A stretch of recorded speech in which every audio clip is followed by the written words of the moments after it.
रामचन्द्राय जनकराजजामनोहराय मामकाभीष्टदाय महितमङ्गलम्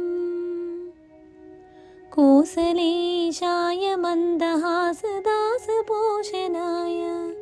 वासवादिविनुतसत्वरदमङ्गलम् चारुकुङ्कुमोपेतचिन्दनादिचिर्चिताय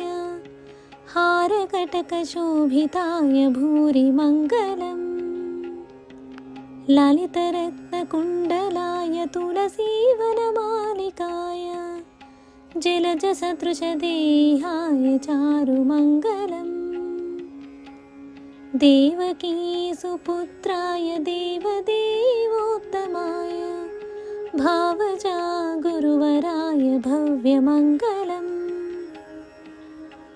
पुण्डरीकाक्षाय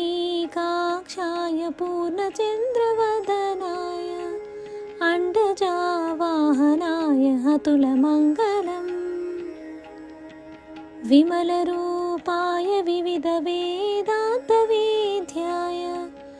सुमुखचित्तकामिताय शुभदमङ्गलम् रामदासमृदुलहृदयतामरसनिवासाय स्वामी भद्रगिरिवराय सर्वमङ्गलम् स्वामी भद्रगिरिवराय सर्वमङ्गलम्।